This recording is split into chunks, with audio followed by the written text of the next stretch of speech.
Salut à tous. Aujourd'hui, on va parler de quelque chose qui touche directement notre confort et surtout notre portefeuille. En France, les factures d'énergie ont augmenté de plus de 11% cette année. Donc chaque degré de chaleur compte. Ne serait-il pas le temps de faire des rénovations?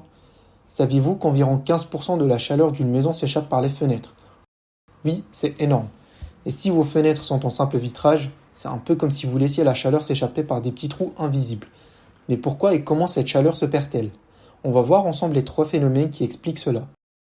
Parlons tout d'abord du phénomène de conduction. C'est simplement le transfert de chaleur à travers le verre de la fenêtre. Imaginez que le verre est comme un pont pour la chaleur. Quand il fait chaud à l'intérieur, la chaleur traverse directement le verre et sort vers l'extérieur. Ensuite, on a la convection, qui correspond au mouvement de l'air autour de la fenêtre. À l'intérieur de la maison, l'air chaud monte vers le verre de la fenêtre, se refroidit puis redescend. Ce mouvement crée des courants d'air qui augmentent encore plus les pertes. Et enfin, on a le rayonnement. Là, on parle de la chaleur qui s'échappe sous forme de rayons infrarouges. Donc même si on voit la vitre comme une barrière, la chaleur s'échappe quand même, ce qui amplifie les pertes. Mais que peut-on faire pour éviter tout ça?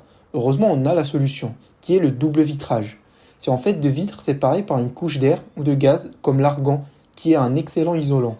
Cette couche agit comme une barrière pour retenir la chaleur à l'intérieur. Grâce à cette technique, on peut réduire de moitié les pertes de chaleur par rapport à une fenêtre en simple vitrage.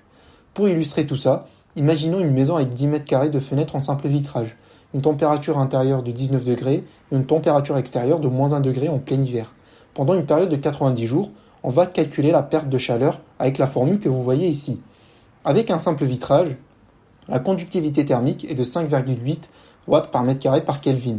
Donc en appliquant la formule précédente, on obtient des pertes d'environ 25 000 kWh, ce qui est énorme, et c'est l'équivalent de laisser tourner en permanence une dizaine de radiateurs électriques. Pour diminuer cette valeur, on peut utiliser donc le double vitrage, avec de l'air à l'intérieur de deux vitres, ou alors on remplace l'air entre les vitres par un gaz noble, comme on l'a dit précédemment, comme l'argan, qui est un excellent isolant et qui a une conductivité thermique de seulement 0,017 watts par mètre carré par Kelvin. Grâce à l'argan, on atteint des performances thermiques bien plus élevées. On refait le calcul, les pertes de chaleur tombent d'environ 5000 kWh. C'est une réduction incroyable de plus de 80% par rapport au simple vitrage.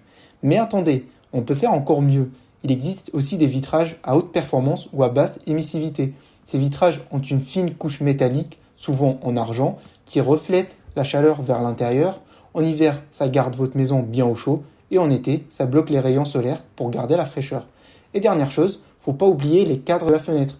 Que ce soit en bois, en PVC ou en aluminium, le cadre joue aussi un rôle important.